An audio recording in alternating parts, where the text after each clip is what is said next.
So now we start with the first presentation by Stanislaw Schkajlow, Katrin Rakoczy, and Reinhard Pekrun. And you see the affiliations of these three and actually the title.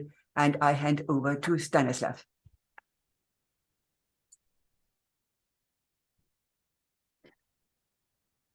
Thank you, Gabriele, for the possibility to edit this special issue and to offer the presentation today.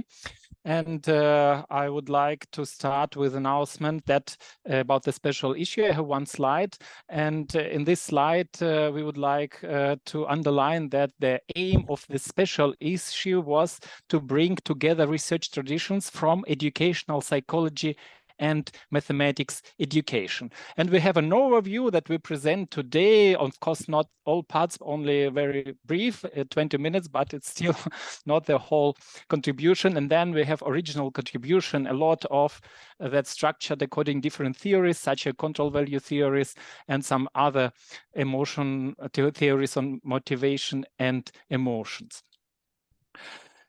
Yes, so we observed, we reanalyzed the studies published in 3 leading journals in mathematics education and observed that was a surprising finding that in 2021, 41% of studies included emotions and motivation. And it was a really huge rise of this topic.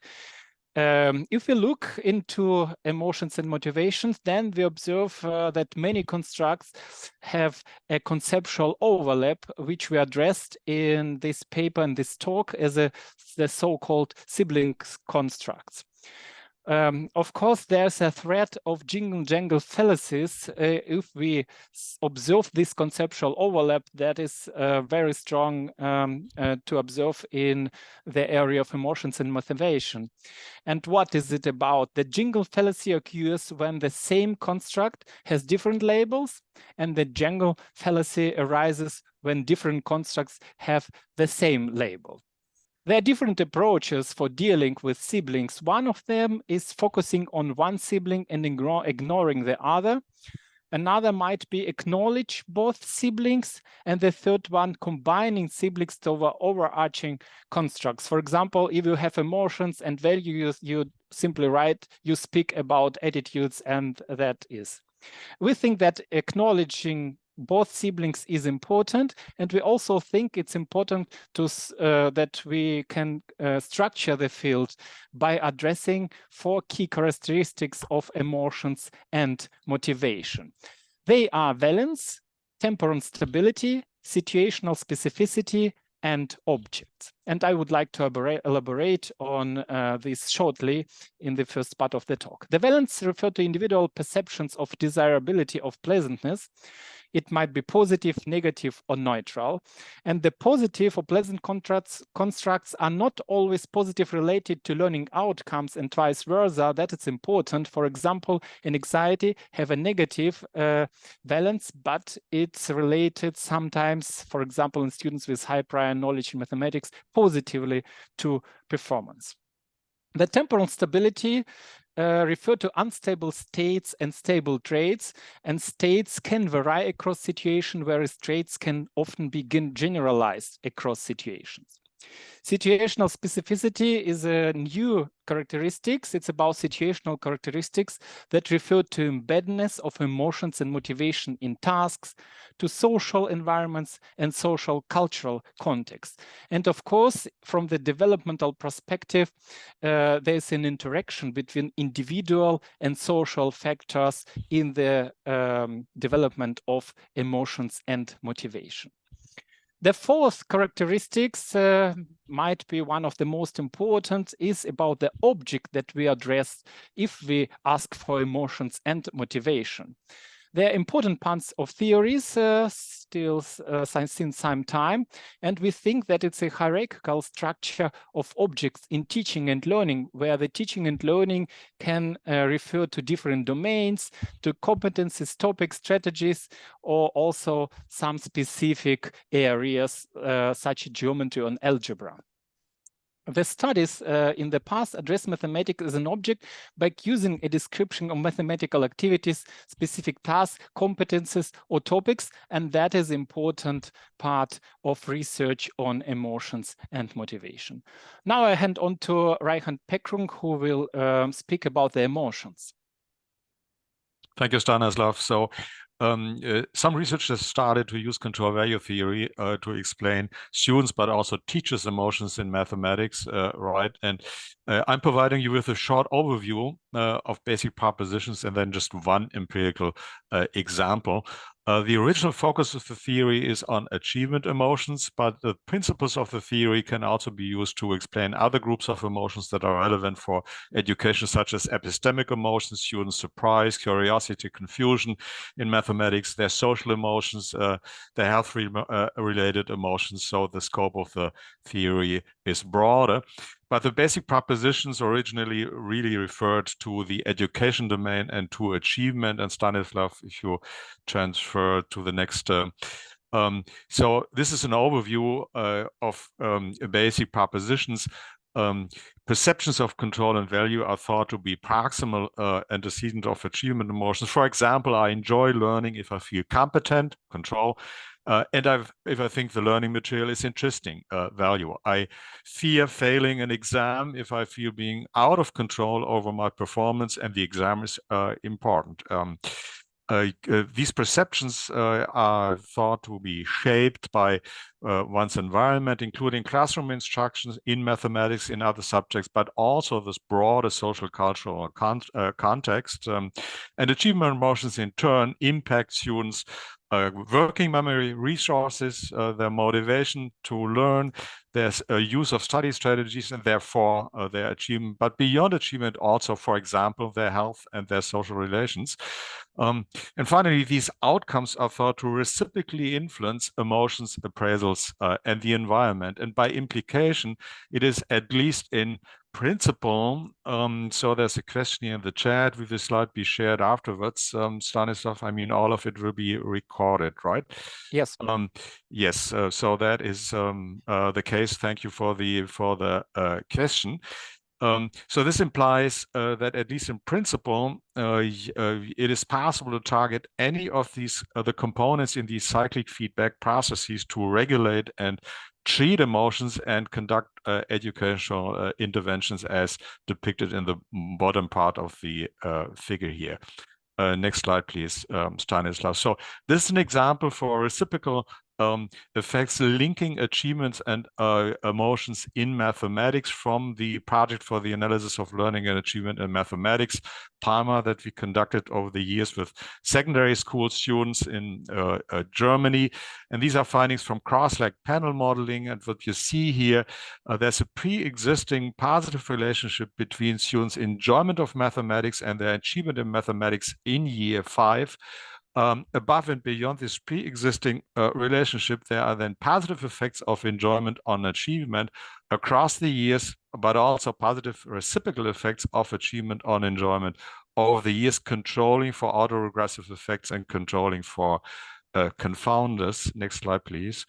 And conversely, for anxiety, a negative pre-existing relationship already pretty strong in year 5, minus 0.43, and then subsequently incremental negative effects of anxiety on achievement. So what Stanislaw, what you talked about, that's an exception, right? Positive effects of anxiety. On an average across students, the effects are not that beneficial, right? And negative reciprocal effects of achievement on anxiety, so success reduces anxiety. But we need to be cautious interpreting these findings. We know that this classical way to model reciprocal effects using the classic cross-leg panel model represents between-person relations among the variables, and we cannot really know from this kind of modeling procedure if the intra-individual within-person mechanisms linking emotions and achievement and other variables are represented as well. And so what we did more recently, and if you go to the next slide, Stanislaw, is we asked ourselves to what extent can we explain the links between emotions and achievement within persons. Now, this figure here just depicts the problem. between person and within person covariation between variables can diverge widely. This is a classical example for medicine, the relationship between people's duration of sleep and the frequency of migraine headaches. And what you see here, it's a clear positive correlation between duration and sleep and the frequency of headaches. So those who sleep longer suffer more from headaches. And the practical conclusion would be, okay, get up early, right? And that would be completely misleading because within persons, it's just the other way around. Negative relation, short sleep precipitates headaches. Next slide, please, Stanislaw. So we used different kinds of modeling procedures, including Aaron Hamaker's random intercept cross-like panel model, to examine the question, what is going on at the within-person level. And what you see here, what this model first does, it extracts time-invariant random intercepts that the RI variables here in the circles, and what is left is within-person factors, the W circles here, that fluctuate over time and then can also influence each other within persons. And what we find is, if you display the next slide, is a pretty strong, which is really, I think, important also just to know, a really pretty strong correlation between the random intercepts. So students stable, if you will, enjoyment in mathematics and their grades, in this case in mathematics, 0.46. But above and beyond the correlation between the random intercepts, there are cross-like effects of enjoyment on grades and off grades on enjoyment. So this is congruent to the between-person findings from cross-like panel modeling.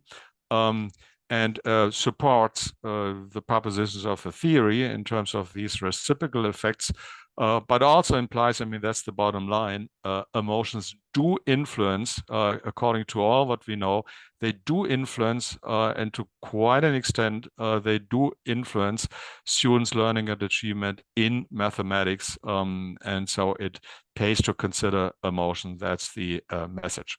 Thank you. Over to Katrin for motivation. Thank you. Yes, let's turn to motivation. And motivation can be described as comprising reasons for human behavior and representing psychological forces that shape the goal direction, intensity, and persistence of human behavior. In educational research, three motivational theories are prevalent, and we addressed them in our special issue also, of course. These are expectancy value theory of Eccles and Whitfield, self-determination theory of Ryan and Deci, and thirdly, self-efficacy theory of Bandura. And in the following, I want to give you a very short overview of the three theories. And let's start with expectancy value theory of Eccles and Whitfield.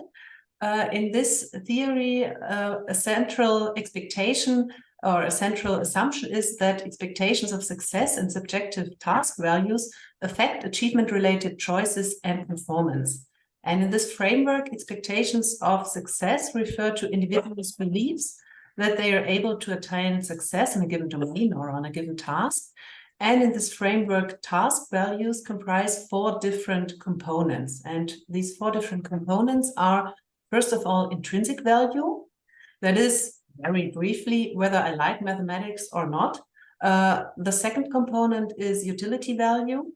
That is, whether mathematics is important for my future studies. Thirdly, attainment value means whether being good in math is part of my own personality. And as a final 4th component, we have costs. That is, whether I'm willing to invest time and effort in mathematics. So what does this mean? No, we just stay a little. Thank you. This means that achievement-related choices and performance depend on whether students think they can attain success and how important the task is to them with regard to the 4 components of task values. Now, next, please. We come to the second important motivational theory, that's self-determination theory of Deci and Ryan. And in this theory, 3 basic psychological needs are assumed. And these needs can be satisfied by the context, in our case, by the educational context.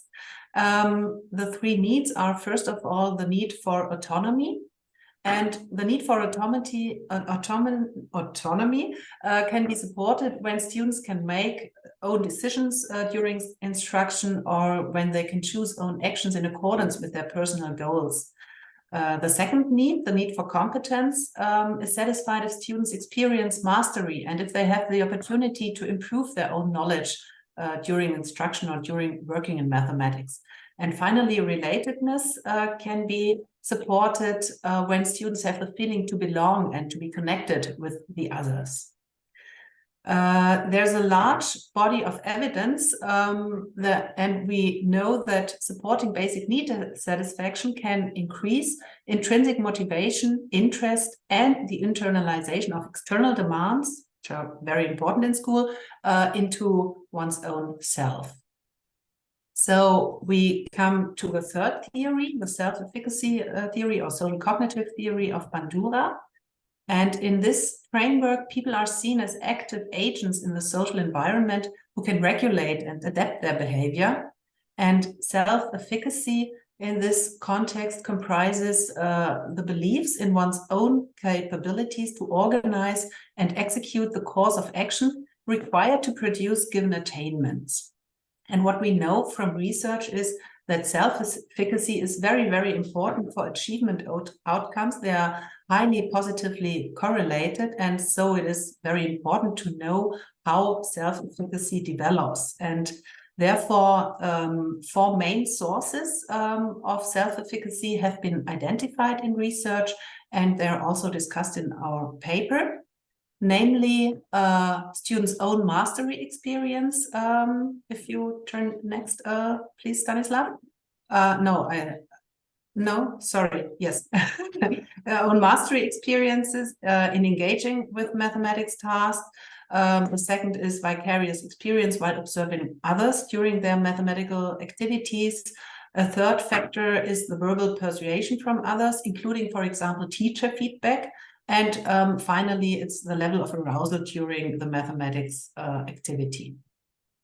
So as a very important goal of research in mathematics is to identify instructional methods for improving students' notions and motivation. We provided an overview in our paper of intervention studies, and these intervention studies aimed at affecting emotions or motivation in mathematics. We tried to give a structure to these intervention studies by grouping them according to their outcome variables. So we had 4 groups: emotions, expectancies, values, and costs. Thirdly, the basic needs, and finally, interest. And finally, I just want to give you a very brief example of our own research. We investigated the impact of process-oriented feedback compared with grades on perceived competence. And what we find was that students felt more supported in their need for competence after process-oriented feedback than after grades. And this is one of the intervention studies we structured here in the paper. So I hand over to Stanislaw once again. Thank you very much. So now I take 3 minutes for specifying future direction. One of these perfectly in time. Yeah, thank you. For about the first part is about the theory development, and we think that considering these 4 characteristics for clarifying similarities and difference between sibling constructs are very important for future research. And we think that we need models that we validate and develop about the structure of these objects of emotions and motivation, how they are related to each other, how they are different. Is it possible to distinguish between different topics, emotions related to different topics or strategies or competences? The second part of the future directions is an empirical paradigm that what Reinhard Pekrun mentioned. It's about the between versus within person research. And of course, the between-person distribution of variables are used in the past often for interpreting within-person consequences, and it's not always the case that we can do it. So we think that it's important to focus on complementing the between-person research with within-person study design and analysis. So the third part is about the measures and dynamic processes. The one question is, to what extent do research findings depend on the type of assessment? And another part about the dynamic processes, how the states and the traits in emotions and in motivation interplay with each other. Of course, considering diversity and inclusion is also very important for future research, and much more research we need in this area. We should test theories in underrepresenting countries, such as Taiwan or China, and also in marginalized students groups. We need also synthesis of empirical findings that focus specifically on mathematics. There's indeed a lack of empirical findings that offer such a synthesis where researchers extra look to mathematics as a domain. The next part is about intervention research and changing of educational practices, which of course is specifically very important for math educators. We found very few interventional studies, and we know the reasons. It's difficult to perform such studies. It's much easier having simply tests or cross-sectional or even longitudinal studies compared to having interventional studies. And some of the studies have revealed inconsistent findings. So we think that's important to uncover boundary conditions for the effects of the intervention. What individual and what context factors affect the effects of specific intervention on emotions and motivation? And of course, a big question is about the research on changes in educational practices on the large scale. Yeah, thank you very much for your attention, and I also thank you, my co-presenters, and also, of course, listeners who attend this part of the presentation. Yes, thank you very much for being perfectly in time. That is really amazing. And of course, thank you very much for giving us such an impressive overview. We have now 10 minutes time for questions, remarks, comments. So please raise your hand and yes, don't hesitate to ask. Now it is your chance to get in touch with the authors.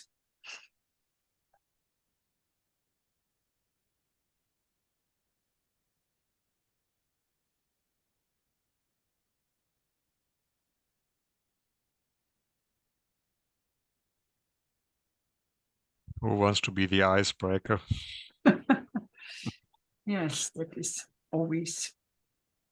Okay, then I'll start, because I mean, I had actually introduced your presentation with a question or with a statement that especially in math education, there is little research on affective aspects. Can you say a little bit about other subjects? Is it, that means, for example, language teaching? Is there more research around over there? For example, concerning anxiety or self-efficacy and something like that? Reinhard, you want to? Yeah, so my impression is we also started doing, to an extent more recently, research on emotions in language classes. And overall, my impression is that math education is at the front. So if you look into professional education, for example, medical education, they are kind of lagging behind what you are doing in terms of motivation and emotion, math, but also cognitive processes. My impression is you are really, I mean, I say that as a non-math educator, I'm a psychologist by training, okay, although I feel to an extent being a math educator by now, because I'm collaborating with math educators since decades, all right? You're really at the front. That's my impression. Okay, and can you say anything about how is the situation concerning self-efficacy or anxiety and all these aspects, for example, in language teaching?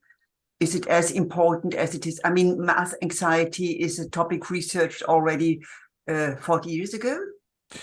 I would say it is similarly important, but the profile of emotions and motivation is looking different. So, for example, what in language learning, foreign language learning, plays such an important role is speaking in public, or at least, I mean, with even if it's only one or two persons, with other persons, right?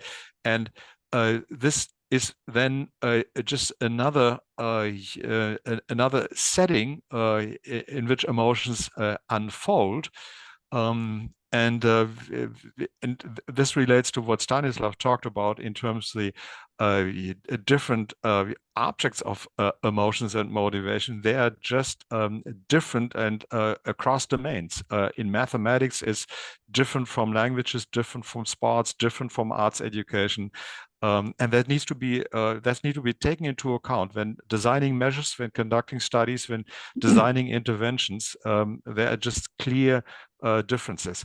But in terms of, I mean, overall profiles of emotions, I mean, there are as many students who are afraid of learning a foreign language as there are students who are afraid of learning mathematics.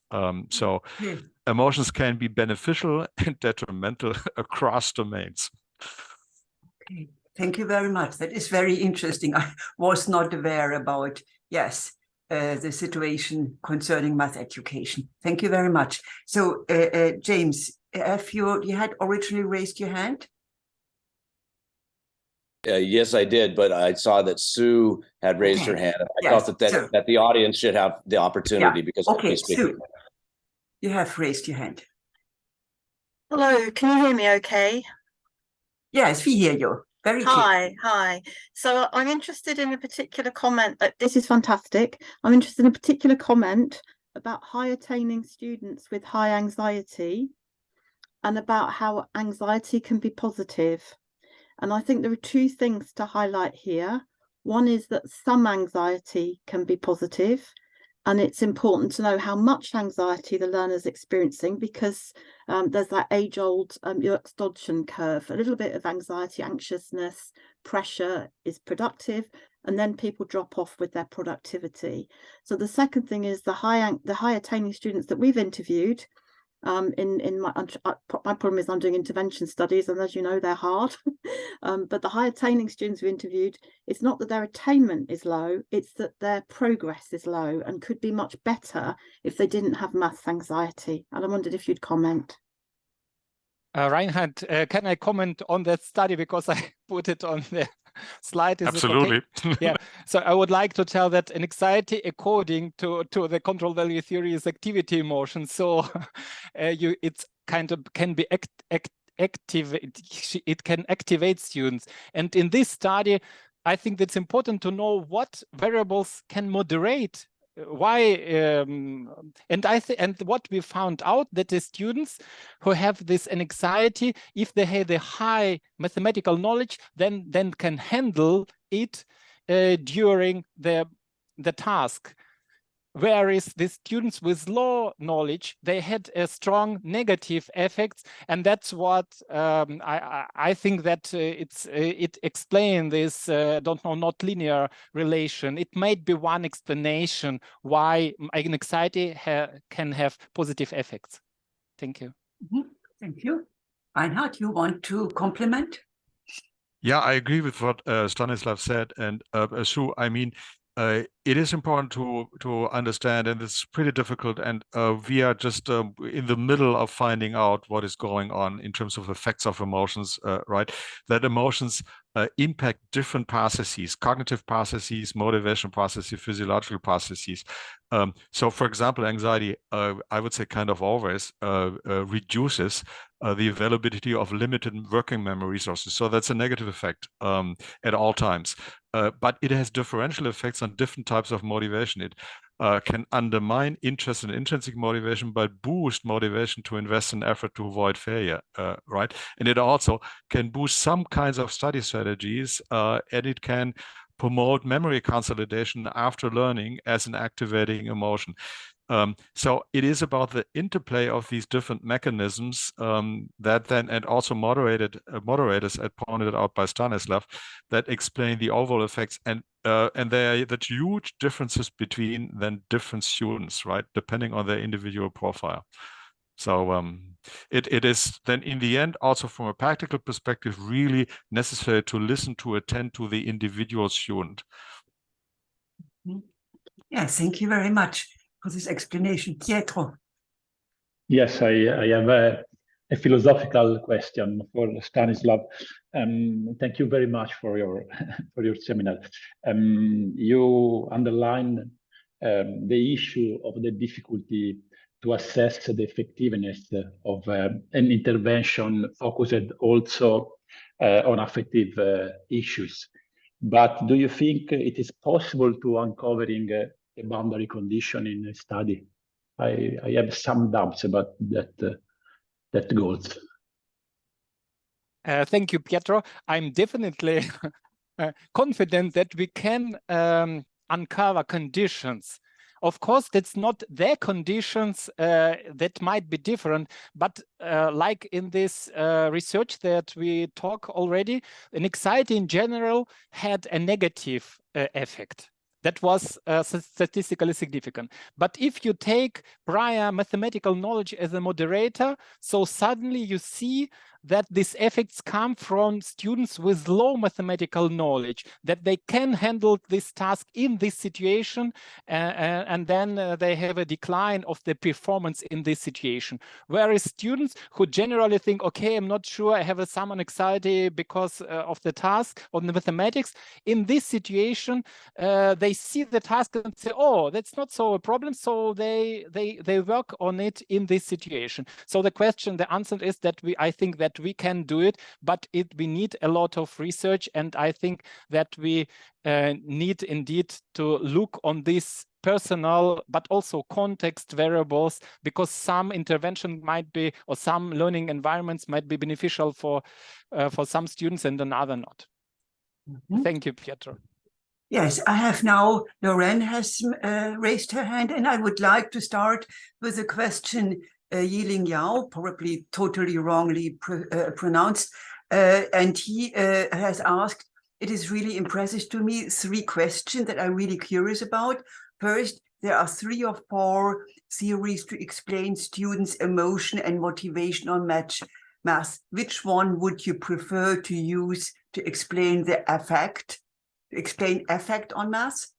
Second, as we know, there are some studies focused on students' mathematical well-being. Do you think there are much differences between emotion, motivation, and mathematical well-being? We had actually one paper about mathematical well-being and values in this special issue.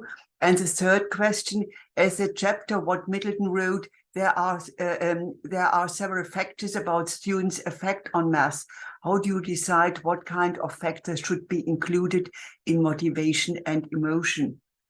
Who wants to start briefly, please? I know these are hard questions. Yeah, Reinhard, please. And then Jim.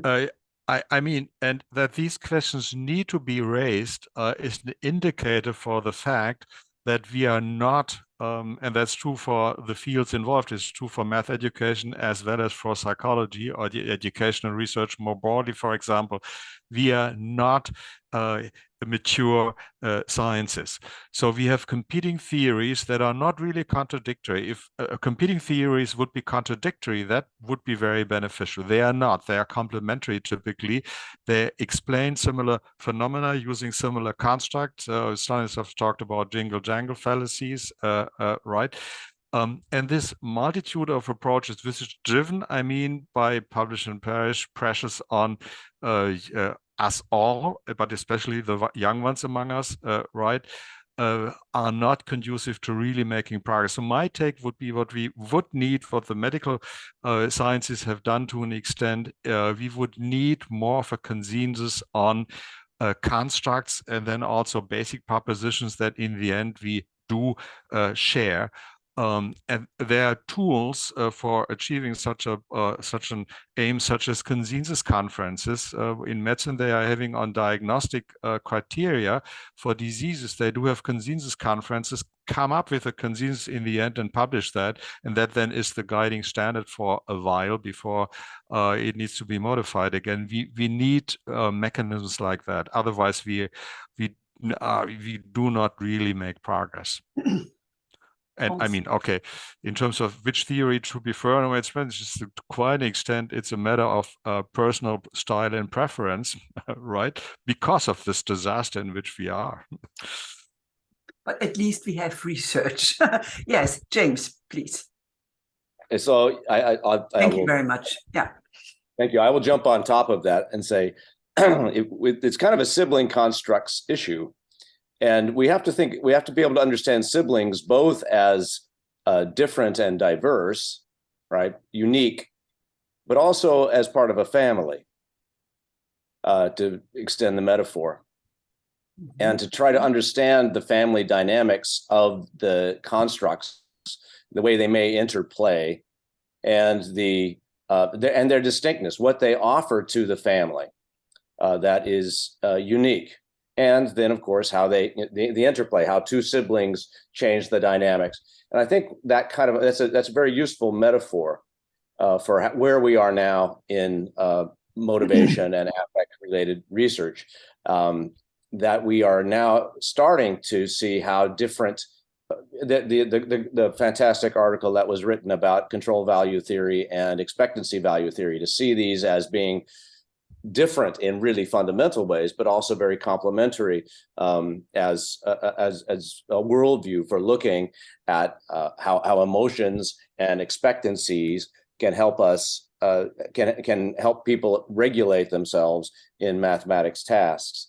I think the field of interest is becoming, with my colleague Anne, who is just to my right on my screen, the field of interest is becoming more consolidated in the fact that we at least can say people have long-term interest in things, and there's also situational interest, and those things interplay in important ways. And I think there's been some really deep work that's been done in that area. That said, we still have jingle-jangle fallacies, and I'm as guilty of it as anyone. The last thing I would like to say is about well-being. I think this is what we are about. The reason we study these things is to help improve the lives of students and of teachers, and that emotions are one of the key avenues by which we can both discern the promise of well-being and perhaps impact it in ways that are positive. And it doesn't mean that a person doesn't experience anxiety, but sometimes overcoming anxiety is something that can improve well-being. And so so the dynamics now are becoming more and more important than in the past. Thank you. Okay, and very quick comment. So just really quickly, the one sort of additional contribution to make to this kind of a decision about different theories is, at one level, there's the question of like what research questions being addressed. But I think there's another piece to it. So you can take, if I speak about interest research, for example, you can talk about interest as a belief. It doesn't happen to be the way that I've been studying interest, right? And I've been studying it as the engagement, right? So the cognitive and affective engagement that may or may not be something that a person is reflectively aware of. So when I actually ask them questions, I'm asking them questions about behavior, because I want to understand how they engage the content. That's different than asking them how much they like it. It's not that both aren't contributions to interest theory, like in some broad sense, but I think that when we start trying to look at the sibling relations among theories, what we need to do is to really cut in and look at like the issues of measurement. I'm not really saying something that other people haven't said, but there's a way in which I don't know that that has been specifically articulated here. And I think it's really important in terms of sort of making a choice. It's not just like pick a theory and then that'll actually work. I think it's really what the theory is being picked for, what the purposes are, how it's being measured, and where you're trying to cut in to understand whatever it is that in particular sort of math engagement, if that's like your focus. Yes, thank you very much for this additional explanation, which is really very, very helpful. We are unfortunately running out of time. So Lorraine, can you please write your question or your comment in the chat? There is another comment, very long comment already in the chat. So maybe can I ask the presenters to actually look in the chat and try to answer the questions. I would now like to hand over to James Middleton, our next presenter, about tracing mathematics engagement, another construct just mentioned in the first year of high school, relationships between prior experience, observed support, and task level emotion and motivation. So I look forward to your presentation. James, the screen is yours. Thank you. I'm moving things around on my screen because they all of a sudden got jumbled. There we go. Okay, so.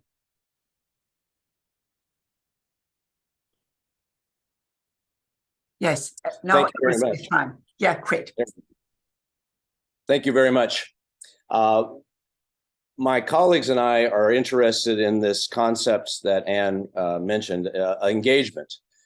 And engagement is not just motivational, not just affective, but kind of the way in which a ship orients itself in the sea, that you're engaged in certain ways and you're tossed by the waves, but you also cut through the waves. And how you approach mathematics and the ways in which you do it and the attitudes you have about it are our primary concern. We are tracing mathematics engagements in the first year of high school in the United States because that's an important transitional period for students in the United States. And transition periods are often places where we can gain insight into the dynamics of these often subtle distinctions among constructs. So the opportunity that we want to that we're working with is to try to understand engagement and look at the long-term aspects, as was said in the chat here, as well as what's happening in the moment that we can use as a lever for positive change.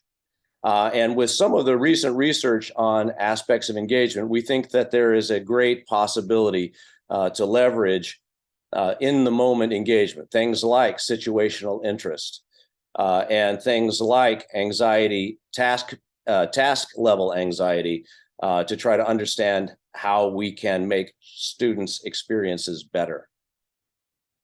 The variables we are interested in engaging in are basically it's not moving. Oh no, I got to move stuff around again.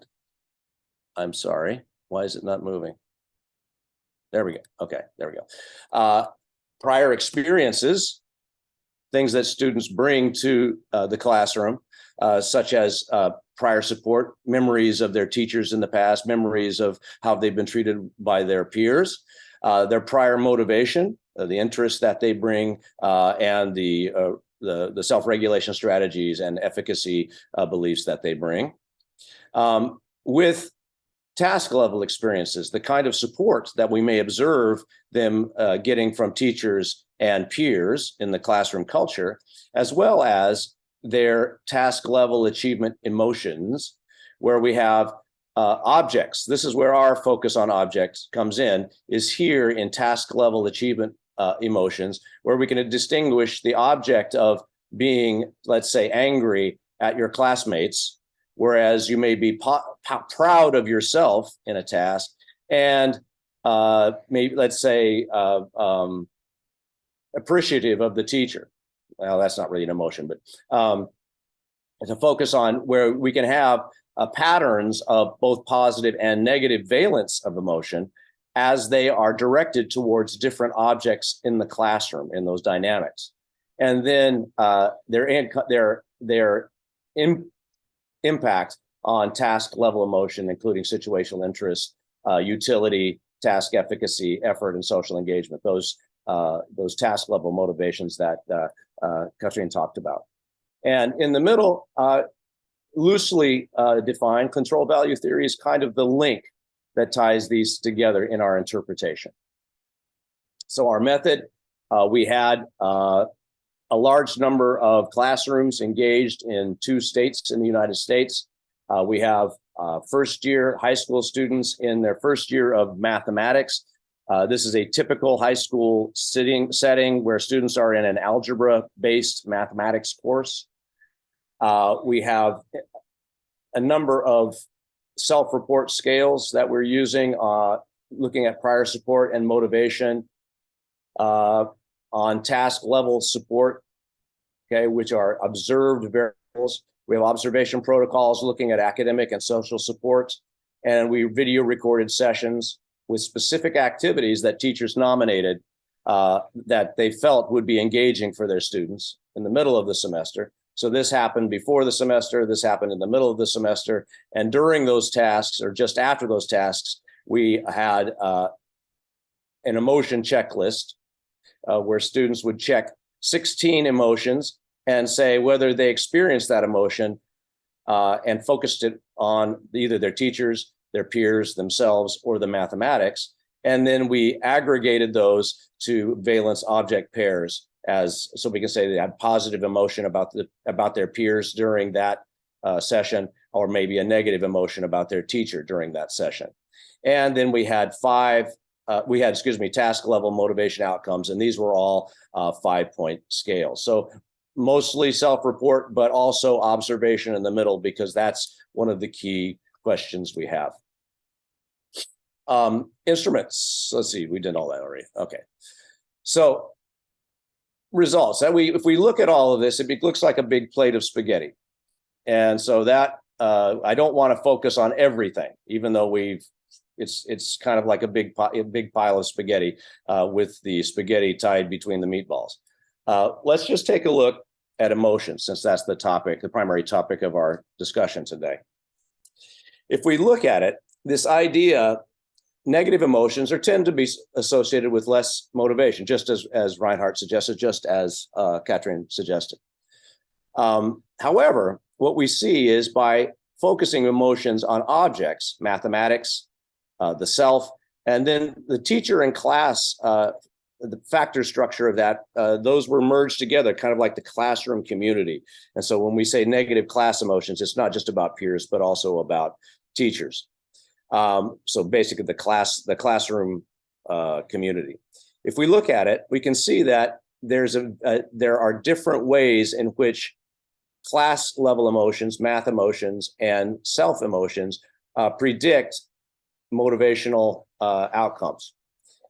In particular, negative math emotions are negatively related to all of these positive outcomes.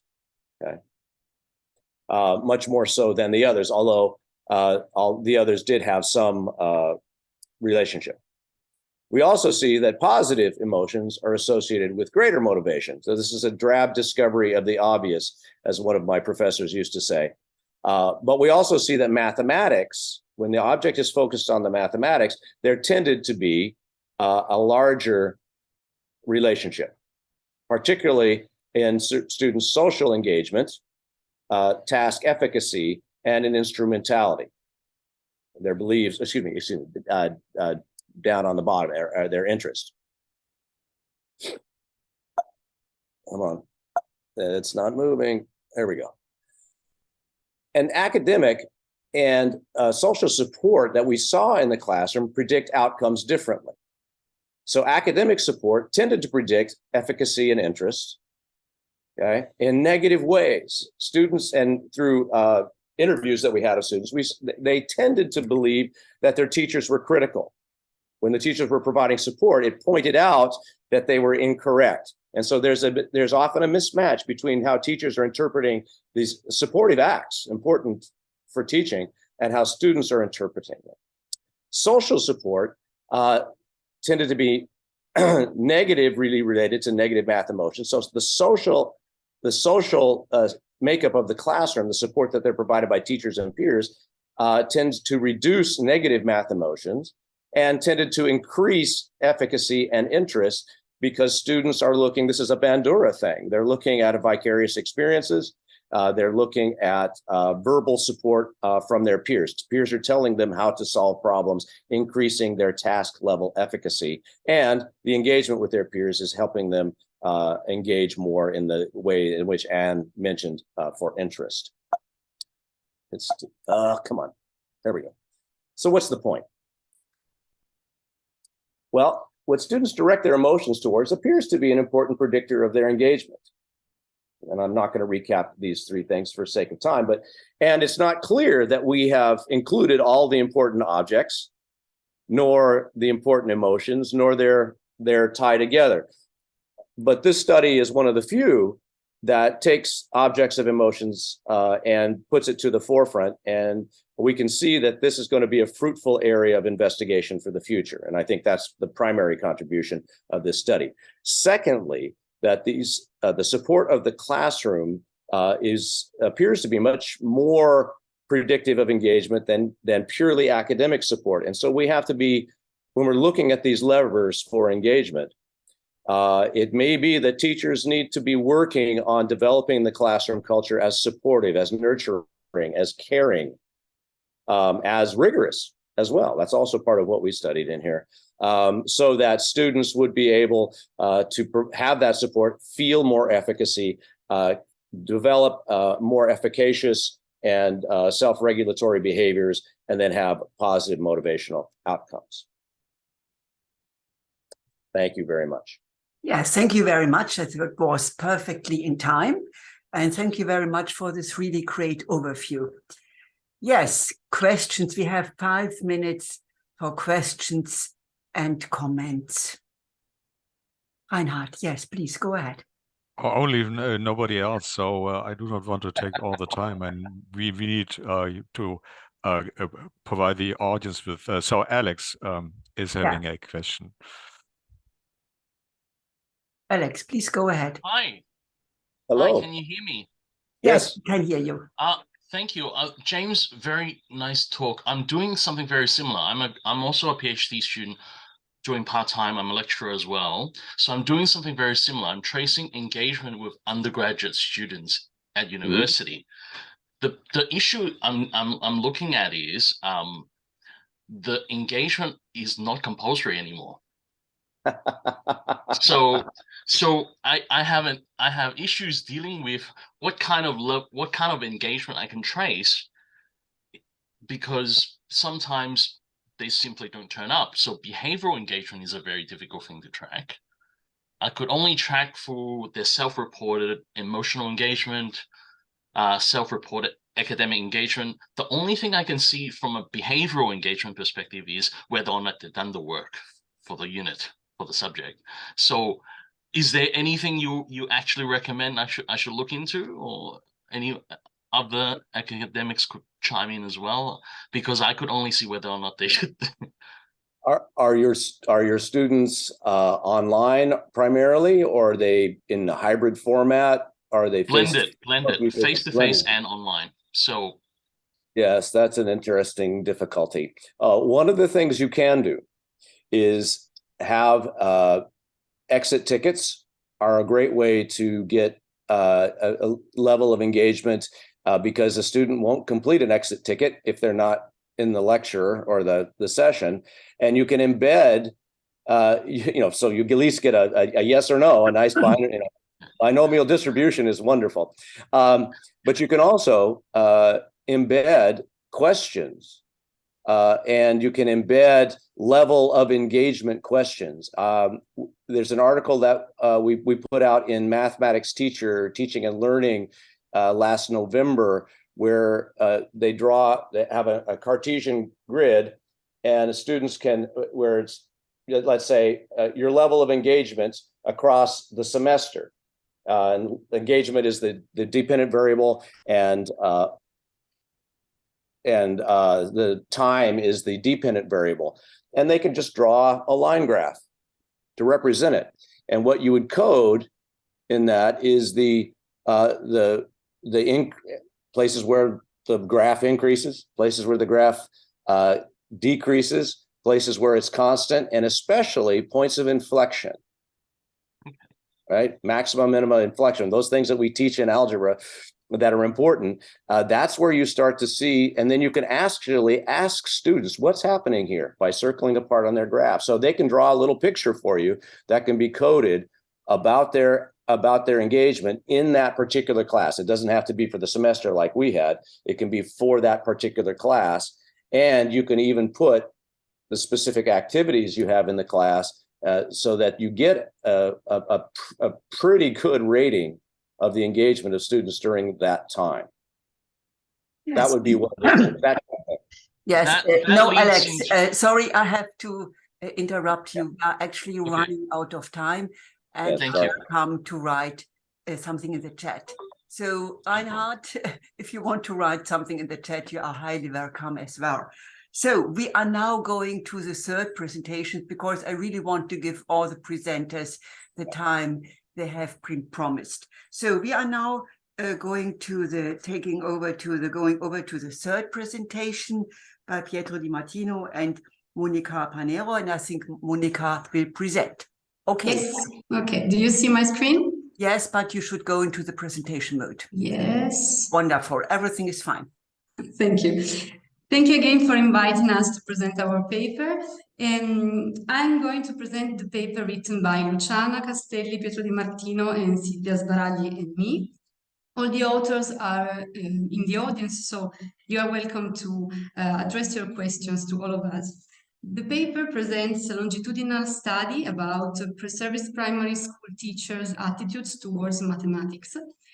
And the general research goal of our study was to understand how to monitor and intervene in these attitudes in order to support Preservice Primary School teachers in their future teaching. Because it is well known from literature in mathematics education that Preservice Primary School teachers often begin their training with negative attitudes towards mathematics.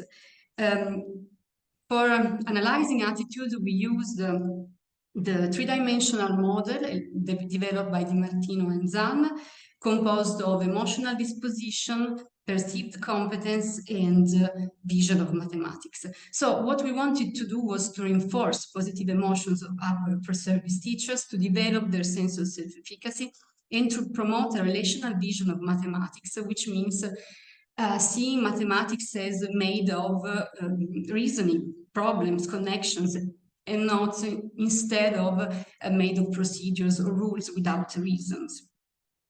The research questions, the first one, which attitudes towards mathematics are held by Preservice teachers at the beginning of the training and after 2 years of training? And the second one, what connections emerge between the different dimensions of attitude and how these inform the eventual changes in attitude? The study was conducted within a wider action research project of 3 years, developed within the bachelor degree in primary education delivered at our department in Switzerland. As you can see, and as you can imagine, the bachelor degree consists of 3 years. The first one and the second one are characterized by university courses in parallel with the school internship. And so we made a survey of the incoming attitudes towards mathematics at the very beginning of the first year and at the end of the second year. We made it before the third year because in this last year, the Preservice teachers can indeed be or are already half-time in-service teachers in the classrooms. So we wanted to monitor this eventual change before the third year. And we made it, the data were collected through 2 online questionnaires, 1 and 2, we will call them like this, Q2 is an extension of Q1, so there is a common core of questions, of course, for given the basis of the longitudinal comparison. This common core is made of 6 open-ended questions investigating emotions and vision of mathematics. And then we have a 24-item measure investigating the 4 sources of self-efficacy, which Katrin presented before. And we were inspired by previous studies in the field to develop these measure instruments. Of the 72 Preservice teachers enrolled the academic year when the project started, only 35 voluntarily answered both Q1 and Q2. And this is our sample for the longitudinal study. In the paper, we discuss it in terms of dropouts and repeaters, and we discussed the influences on the sample. But to go towards what we found for answering the research question 1, I will briefly present what we found for each of the dimensions in Q1 and Q2. Here you have a table that is in the paper summarizing the results about emotions in Q1 and Q2, analyzed with the Pekrun and colleagues framework in terms of balance and activation. And we can see a decrease of negative emotions from Q1 to Q2 and an increase of positive ones. It is a slight decrease or increase, but it is there. And also we can see a prevalence of activating emotions, both in Q1 and Q2, and both for positive and negative emotion. And the little presence of, in particular, negative deactivating emotions is a positive result because they tend to decrease motivation, and discuss it today, I think. You can find further analysis of the cases of high stability, stability, and change of emotions in the paper. As for self-efficacy, the table here is the table which summarizes the results of 1 and Q2, the higher mean values measured on the 4 sources of self-efficacy. And we have higher mean values in Q2 with respect to Q1, but only one is statistically significant. Only one increase is statistically significant, and it is the one of mastery experience. But anyway, again, it is an important result for us because, as Bandura said, mastery experience is the most important source in building self-efficacy. And you have also further analysis of the self-efficacy data grouped according to the emotion value in the paper. As from the vision of mathematics, we collected and analyzed all the adjectives that the students, the Preservice teacher used to answer this question. Make explicit one characteristic of mathematics that you consider to be positive and respectively negative. And what we can see is a prevalence of an intrinsic point of view. We mean adjectives referring to how mathematics is made, versus a less prevalence of extrinsic adjectives, which go on how mathematics is applied or what it allows us to do. And we could find a more instrumental vision of mathematics in Q1, while a more relational view in Q2. And just one hint of this, I underlined these adjectives because logic was the most used adjective to define, to describe a positive characteristic of mathematics. But in Q1, it was coupled very frequently with exact. So mathematics is right or wrong. And this meaning of logic disappeared in Q2, and also the use of exact was less frequent, in favor of new adjectives such as concrete or multi-strategic. So mathematics is have different ways to solve problems, for example. And we further analyzed the used adjectives in the paper. Just one brief example to give an answer to research question 2 is the case of AMI 32, but we have a lot of cases like this. AMI 32 revealed anxiety in Q1. linked to something she felt in a precise moment of her school experience in high school. And at the end of the training, the second year of training, she revealed enjoyment. Her conception of mathematics is changed, which change from mathematics made of rules, exact, so instrumental vision, towards a more relational vision, because in Q2 she described mathematics as concrete, something that you can concretely experience. So, to answer the last question, we confirmed with our empirical data the strict relationship between the three dimensions: emotions, vision, and perceived competence. In particular, future teachers with a positive emotional disposition towards mathematics showed a higher, significantly higher sense of self-efficacy at the end of the second year, and those who declare emotional disposition, a negative emotional disposition, associated it with a low perceived competence in terms of self-efficacy.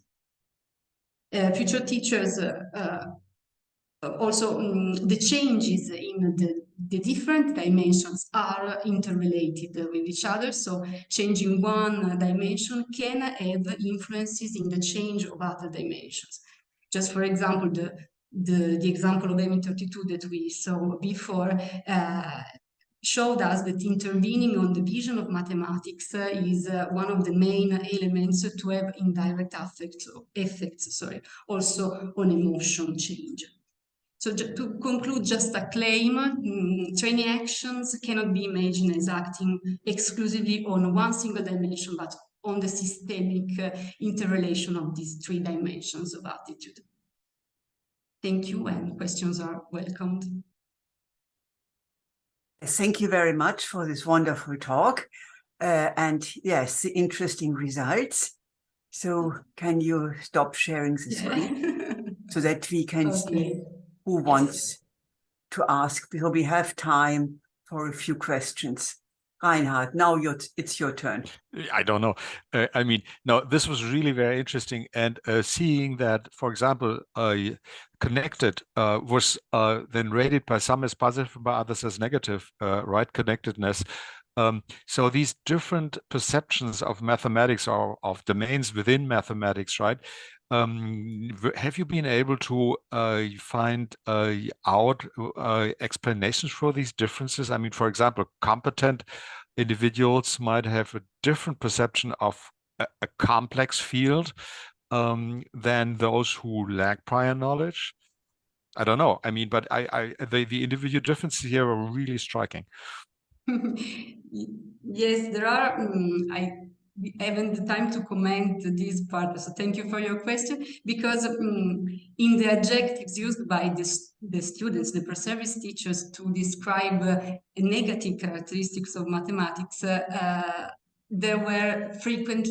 was frequently the use of complex, abstract, which are unavoidable characteristics of mathematics. And so it is still difficult and it was difficult for us to intervene on this part of the vision of mathematics, because we want to show and to make the Preservice teachers experience a complex mathematics in the sense of something which is connected, which is related, but they experience this as a negative aspect of mathematics. So to intervene on this part of the vision is maybe more difficult, and at the end of the second year, it is not yet in evolution. We found this kind of, so I understand what you are pointing, and we found it in our data. I don't know if I answered a little bit. Interesting, thank you. Another aspect, sorry, Monica, another aspect related to your observation is that it is very interesting that our sample used the same description, for example, complex, sometimes as a positive characteristic of mathematics, someone else as a negative characteristic of mathematics. So there is difficult for researchers have an absolute value of a positive or negative, because it depends by the perception of the subject. If I consider mathematics complex and I have an high self-perception, probably I consider complex as a positive characteristic. If I have a low self-perception, probably I consider complex as a negative characteristic of mathematics. Yeah, exactly. Yeah. So Stanislaw, you have the last question, and then we will continue to end. I have a question about it because it was an intervention study, and of course sometimes they have interventions that sounds like mathematical intervention. For example, in my studies about requiring students to develop different solution compared to one solution. So, and then we have a kind of mechanism how we would think that it might increase interest. But in case of attitudes, if I understand well, you try to improve attitudes, and attitudes are really a big construct with very different dimensions. So it's difficult to address all of them. What do you think? Should we address part of them and hope that another part of the system will improve, or what is your suggestion? Very briefly. Very briefly, yes, like in the last slide, trying to answer our research question too on the connection, we saw that talking about emotions maybe provoked by the activity that the Preservice teacher tried with their children at school, and they worked or they didn't work, what they felt about it. This discussion made emerge also their vision of mathematics and teaching of mathematics, because there is all these dimensions that we didn't put in the paper, but we had the data about this. So yes, talking about one of the dimensions and go in depth in one of them can have also some influences on the other dimensions, and it is made it simple, no, not so simple, but simpler to intervene on attitude dimension by dimension. Yes, thank you very much for answering this quite ambitious question.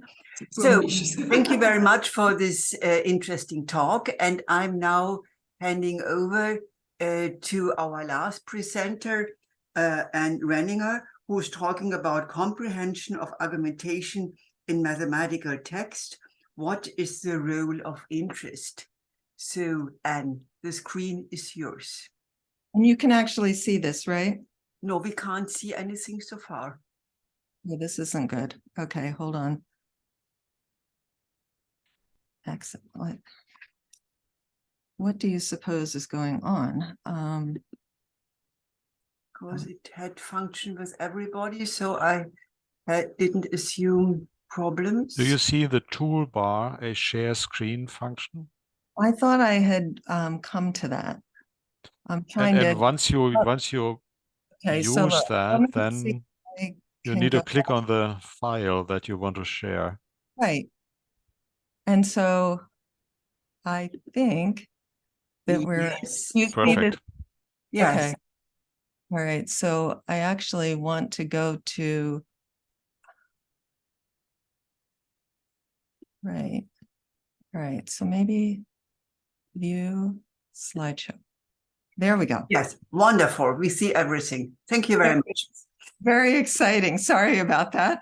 All right. So my title is Comprehension of Argumentation in Mathematical Text. What is the role of interest? And I want to acknowledge my colleagues on this, former students who are now their own people, Alison Gant and Abraham Lipman. Oh, thanks. Now, how are we going to move forward? Jim, I feel like you. Oh, there we go. So I can just. Well, that's a compliment, Anne. Well, I don't know about that. I think no, today. It's a compliment for me. It's a compliment for me. Okay, we'll go for that. We'll go for that. So do you actually see this picture over here? Yes, we now see the spiral. Yeah. All right. Goodness, how to take 5 minutes out of your talk. Anyway, if you would actually look at this picture of the Fibonacci numbers in a seashell, This project is a collaboration with math educators and their students and developers. And one of the things that we were doing was considering how you took this kind of a visual representation of mathematics, and there are lots of them on the internet, and what kind of text could you construct that would actually support people to seriously engage with the mathematics of the image, right? So we're really asking a question about whether and how learner characteristics can influence the comprehension of mathematical argument.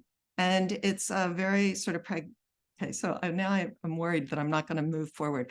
Okay, so as I mentioned, this is a use-inspired study. So what that means is that we're drawing on methods and previous research from sort of basic studies to inform the questions of practice. And the practitioners then, with whom I was just mentioning, with whom we worked, actually really wanted to understand the sort of what was the role of learners' prior interest, prior coursework, and proof scheme as they started to think about the development of text.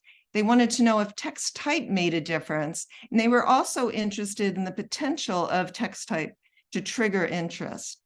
So in terms of like describing mathematical argumentation, we drew on sort of two components that are in the literature that would bear on text. One has to do with the ability to distinguish between mathematical structures, in other words, to recognize definition, theorem, and proof, and the other, the ability to synthesize an argument through the interpretation of its data warrant claim structure. We looked at learner characteristics, as I mentioned a little bit earlier. We're looking at interest in mathematics, and it's really the existing interest. I can correspond with you separately if you want more discussion of that. We also looked at prior coursework.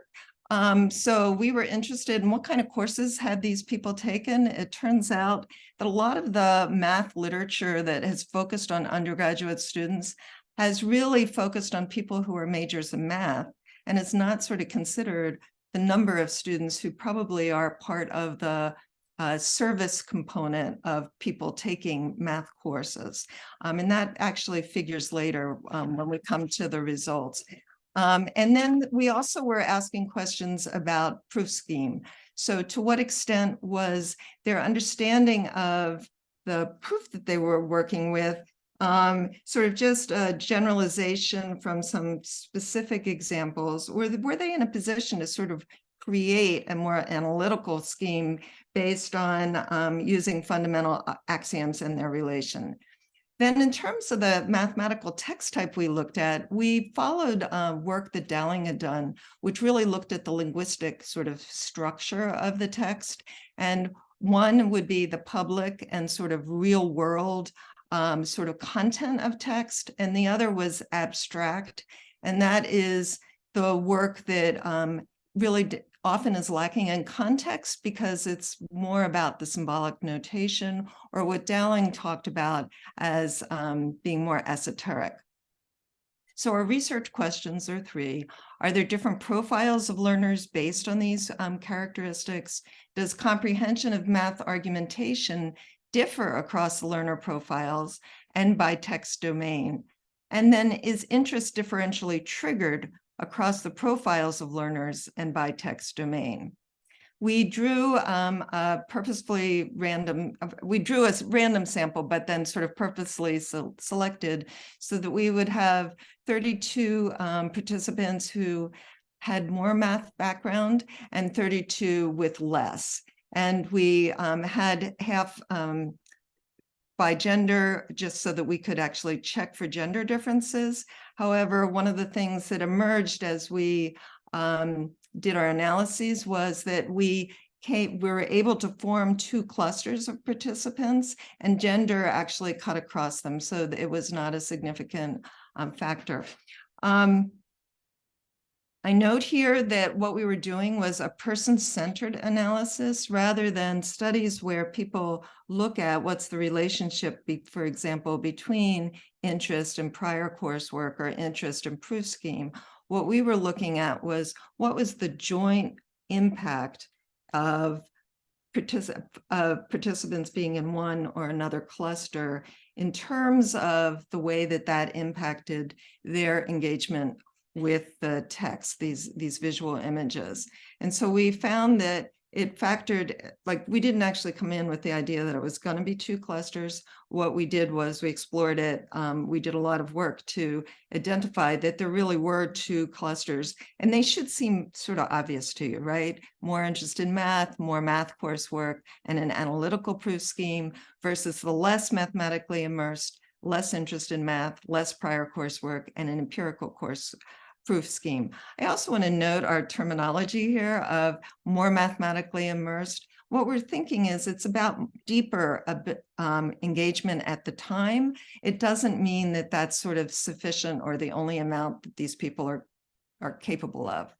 When we go and look at the findings, so we developed an interactive survey that provided us with a lot of different looks at sort of what the relationship was between the metamathematical structures and also between the ability to work with math argument, the synthesizing of math argument.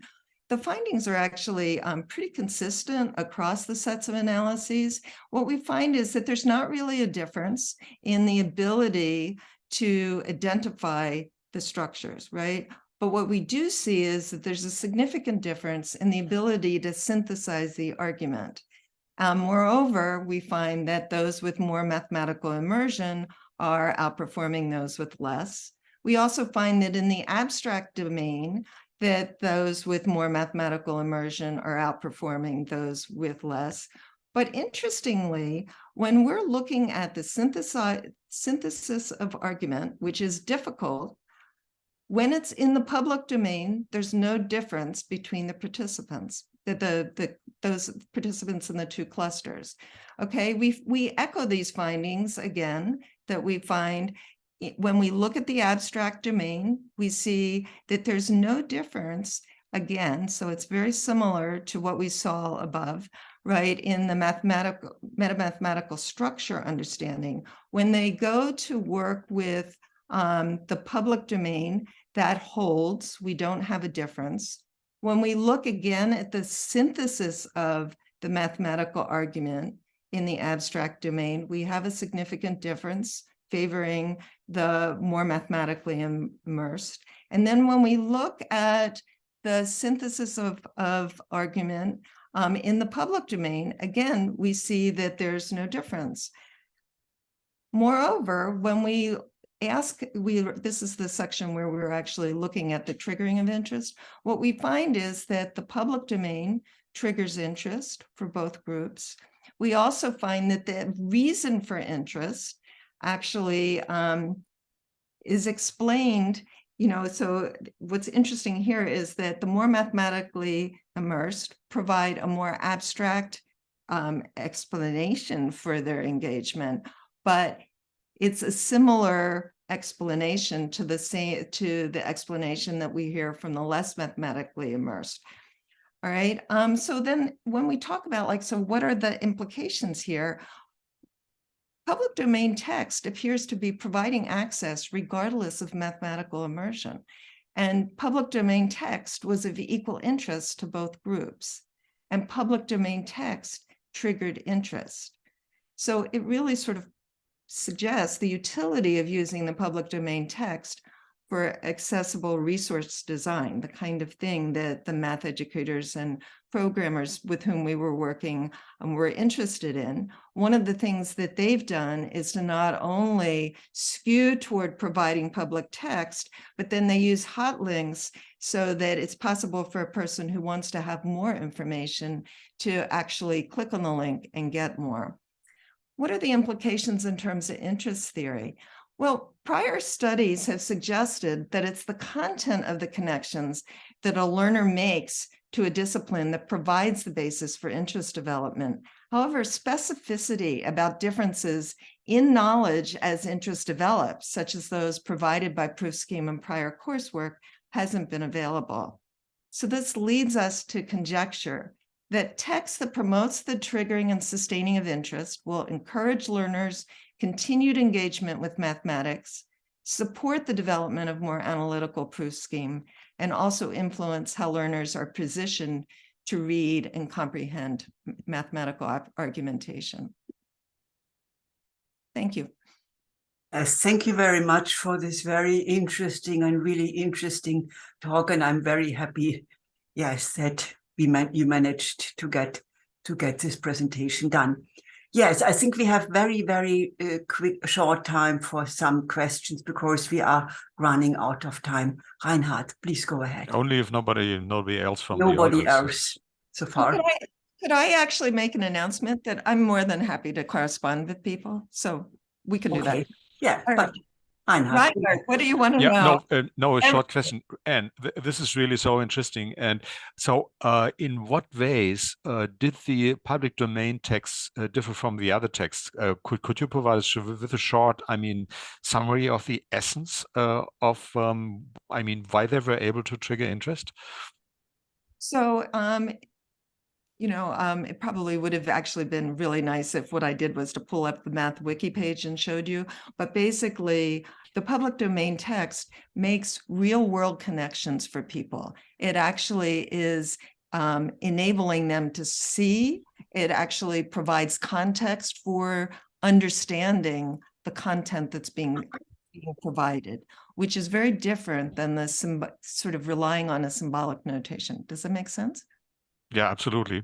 There are public texts, Wikipedia about mathematical formulas that are completely abstract also. So I get your point. Yeah, that's very plausible. Yeah. Well, actually, it's just so powerful that, the findings are actually very consistent throughout the study. And one of the things that's very interesting, so I mentioned before that, most work on math undergraduates, the work that has studied, sort of proof scheme, for example, has all been done on people that are in math classes. And it hasn't actually picked up on the swath of people who, at least in the States, are required to take a math course, but it's not like they're doing math. And everywhere in the world, and really are not necessarily engaging. And so, on the other hand, if you look at the textbooks, they're full of symbol and abstract representation, partly because I think the expectation is that most people have made it sort of far enough to be able to work with that, which is more or less true if they're in a math class, but it's not true, in terms of the people who need math as sort of just basic background to be literate. And so there really are some really interesting implications here, I think, for the nature of text.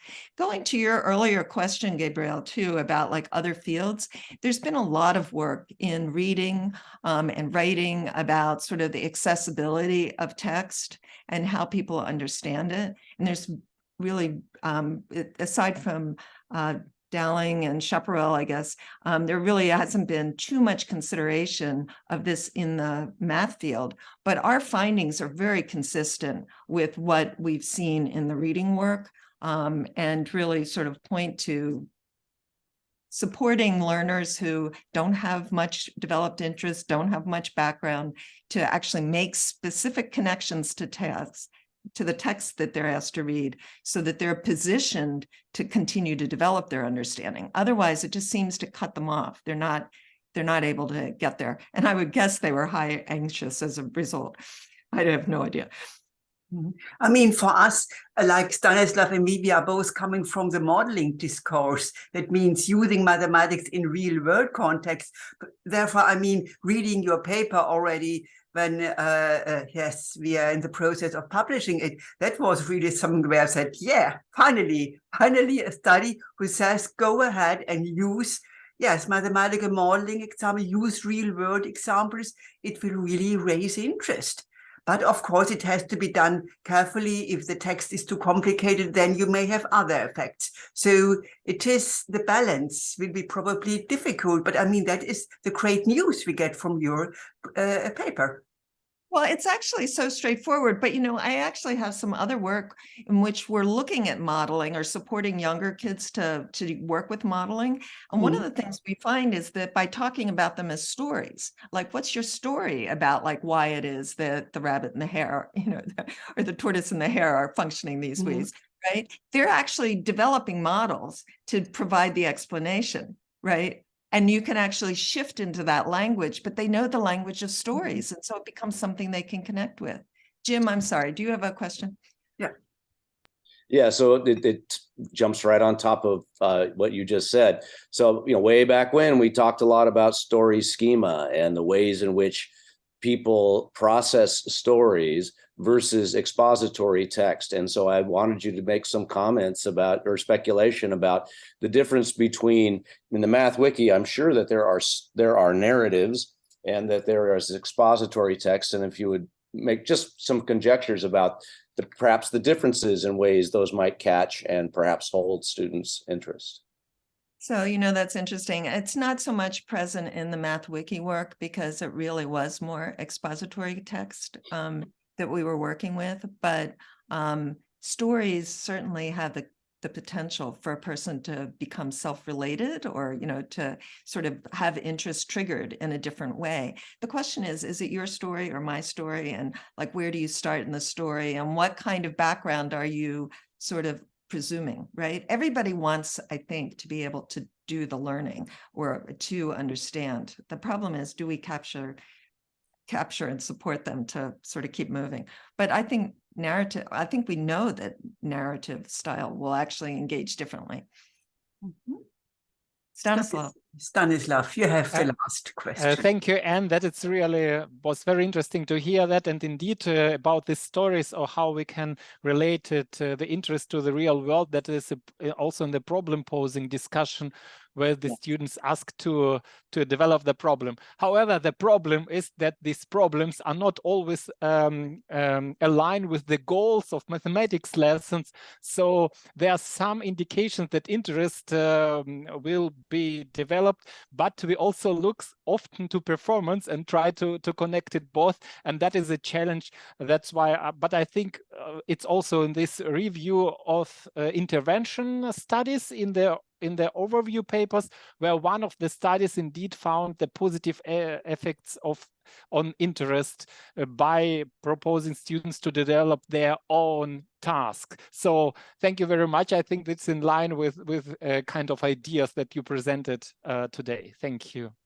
Thank you. Yes.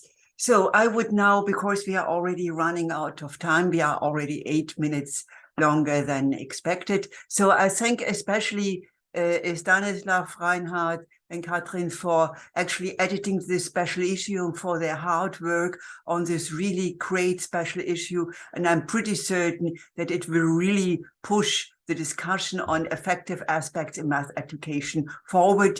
And if you may have looked at the downloads and accesses at the website, you can see that. Then you can already see that this survey paper has already drawn a lot of interest. A couple of days ago, it was more than 2,000 accesses. Maybe it has even increased. So I'm pretty certain that this will really be a milestone in our discussion.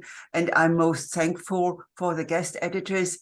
And I'm most thankful, especially for organizing this webinar.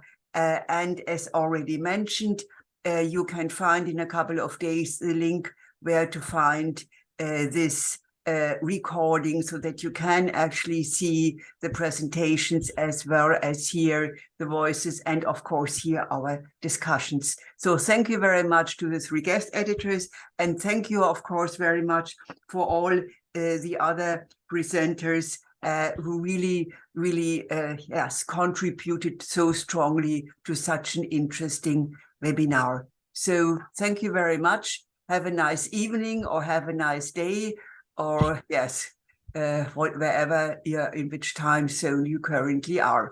Thank you. Thank you very much, Gabriele. Thank you. Thank you very much. Thank you, Gabriele. Thank you. And, wonderful. Thank you so much. Wonderful. Thank you. Yes. Thank you. Bye. Thank you. And we will hear probably from each other and hopefully meet each other in the near future. Thank you. Bye-bye. Bye. Bye. Thank you.